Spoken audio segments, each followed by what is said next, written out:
This year, March 2025, marks the 30th anniversary of one of the most beloved Japanese RPGs of all time, Chrono Trigger.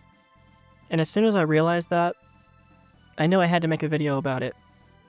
Because honestly, this game isn't just a classic. It's got a special place close to my heart. Growing up in the 90s, I didn't own a copy of Chrono Trigger. I wanted to, believe me. But back then, the Super Nintendo version cost over $80 at launch. And for me and my brother, that just wasn't happening. Instead, we lived the Chrono Trigger experience the same way a lot of kids did back then. Through weekend rentals from the local Blockbuster Video or the mom and pop video stores in town. We'd grab the cartridge, race home, and squeeze every minute we could out of those precious rental days before it was time to give it back and hope no one else grabbed it next weekend. Chrono Trigger blew my young mind. It was the first time I ever experienced time travel in any form of media. And it was my introduction to Akira Toriyama's incredible art. His style pulled me into that world instantly. It was only the second RPG I'd ever played. Dragon Warrior on the NES was my first. And man, it felt like stepping into a new universe. I still remember watching my older brother play. He rented it first, and I had to wait my turn. Staring at the screen, hooked by the music, the characters, the world, falling in love with every second. Chrono Trigger really was lightning in a bottle. A once-in-a-lifetime collaboration between some of the biggest names in the gaming industry. You had Akira Toriyama, the genius behind Dragon Ball and Dragon Quest's character designs. Nobuo Uematsu, the legendary composer from Final Fantasy. Yuji Horii of Dragon Quest fame. And then the father of Final Fantasy himself, Hironobu Sakaguchi. They called them the Dream Team, and that's not even an exaggeration. Their goal? Create a game that blended the best of their talents into one unforgettable experience. And what came out? Well, that was pure distilled RPG goodness. Something interesting, Chrono Trigger wasn't always Chrono Trigger. It started life as Maru Island, originally meant to be part of the Mana series. And get this, development began for the ill-fated Nintendo PlayStation. Yeah, that one. Back when Nintendo and Sony were still working together. But as we all know, that partnership crashed and burned. So the team scrapped everything, including early story drafts and even Akira Toriyama's original designs. They had to rebuild it from the ground up for the Super Nintendo. And that is when the real magic happened. Despite all these setbacks, the team pushed hard. They squeezed every last drop of power out of the Super Nintendo. By the time Chrono Trigger released in the spring of 1995, it wasn't just another RPG. It was the RPG. The first thing players notice when turning the game on is how alive the world of Chrono Trigger feels. Character sprites aren't just static or stiff like in many RPGs of the era. They're expressive, fluid, and packed with personality. Each party member, enemy, and NPC all have unique idle animations, combat poses, and reactions. Characters flinch when hit, they stagger when low on health, or confidently lean forward while delivering an attack. The Akira Toriyama signature art style was translated beautifully into pixel art. Chrono's spiky hair, Frog's noble stance, Magus's imposing figure, they all looked distinct and vibrant. The sprites were so detailed you could almost feel the emotions behind every scene, whether it was a lighthearted moment or a heart-wrenching story beat. What truly set Chrono Trigger apart from other RPGs was its seamless battle system. There was no random encounters, no separate battle screens. Battles happened right on the map, and it made the world feel connected and real. Enemies moved dynamically around the environment, positioning themselves or charging up attacks, which gave fights a strategic layer rarely seen at the time. The tech attack animations were phenomenal. Chrono's Cyclone sent him spinning through groups of enemies. Frog's Slurp attack was comical yet endearing. And the dual and triple techs like Arc Impulse or Delta Storm combined character powers into screen-filling displays of magic and motion that felt like something straight out of an anime. It was flashy without ever feeling overwhelming. Each of the different eras you visited felt distinct. Lush forests, futuristic domes, prehistoric plains, and the breathtaking kingdom of Zeal floating among the clouds. The backgrounds were packed with color and detail, From the subtle ripples on the ocean's surface to the eerie glow of Lavos' inner core, the world felt handcrafted, with no two areas looking the same. The use of lighting, reflections, and transparency effects was groundbreaking.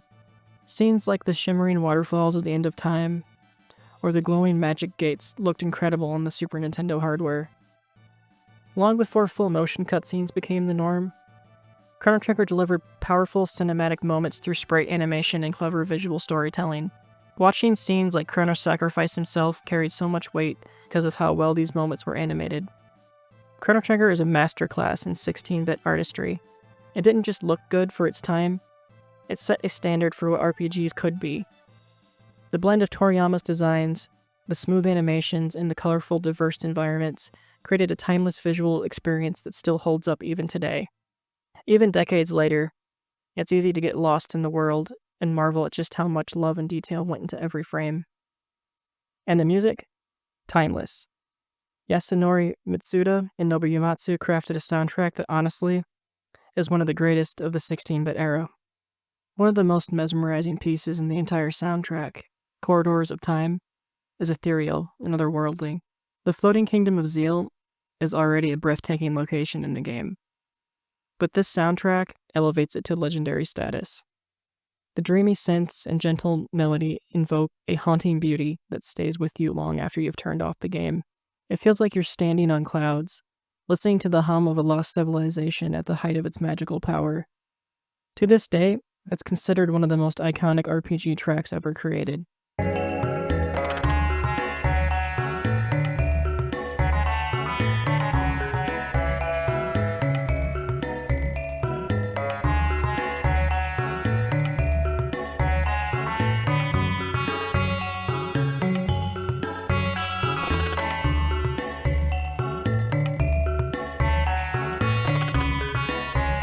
Another track that I always find myself coming back to is the wind scene.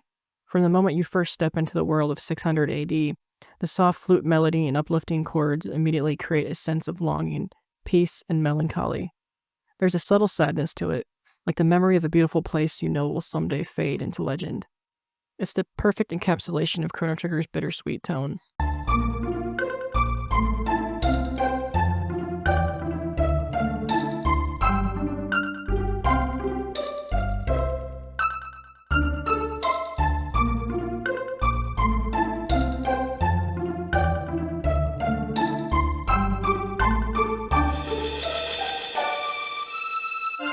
But it wasn't just about the looks or the sound. Chrono Trigger's story was epic. The game starts with you playing as Chrono, a silent protagonist thrown into a quest to stop the end of the world by traveling through time itself. Along the way, you meet allies from across history, a chivalrous frog knight, a prehistoric warrior woman, a noble robot from the far future. Every character fully realized, every moment unforgettable. Eventually seeing the prehistoric world of the far-flung past, or even going up against Magus for the first time at his castle, or the devastated future after Lavos had his day.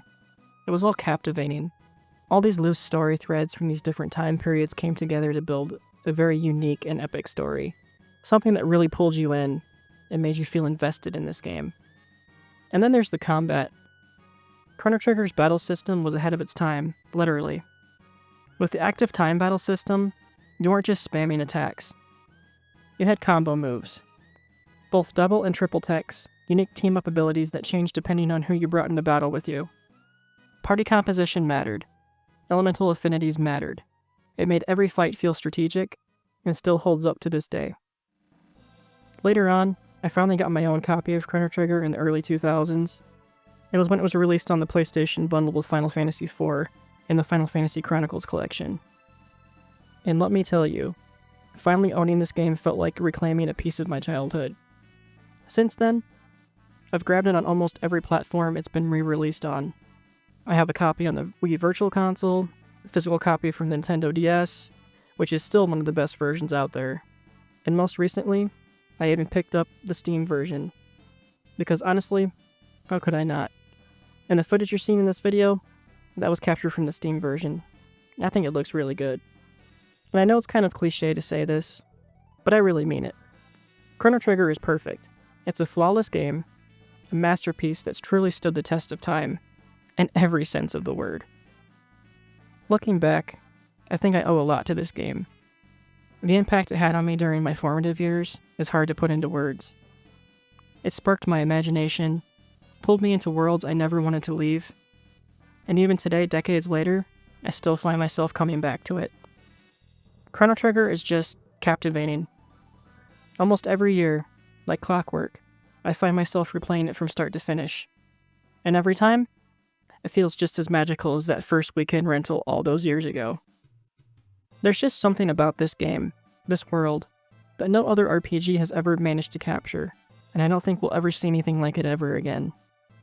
Chrono Trigger was special, because it wasn't afraid to give players choices that mattered. Your actions in the past could change the future, and with multiple endings, you felt like the weight of your decisions really meant something. Of course, Chrono Trigger eventually got a sequel on the original PlayStation, titled Chrono Cross, a game with its own fascinating story, massive cast of characters, and a unique battle system that really set it apart. But that's a journey best saved for another day, in another video. 30 years later, this game is a cornerstone of the genre that continues to inspire game developers, writers, composers, and artists decades after its release. Its innovative design choices, like the seamless, visible encounters, branching storylines, and multiple endings, set a new standard for what RPGs could achieve in terms of storytelling and player agency. Many beloved games that came after, to more modern indie hits like Undertale and Sea of Stars, wear their Chrono Trigger influence proudly. Developers often cite it as a major inspiration, praising its perfect pacing, memorable characters, and deeply emotional storytelling. Its blend of vibrant art, timeless music, and the revolutionary combat mechanics have helped to solidify its status as not just one of the best RPGs of the 16-bit era, but one of the greatest games of all time. Chrono Trigger isn't just remembered, it's revered, standing as a shining example of what happens when passion, talent, and creativity all align perfectly. So here's to 30 years of Chrono Trigger, a game that defined a generation and gave me some of the best gaming memories of my childhood. Thanks for watching, and if you've got your own memories of playing Chrono Trigger, whether it's on the Super Nintendo, PlayStation, or the DS, drop them in the comments below. I'd love to hear your story. And as always, I'll see you next time.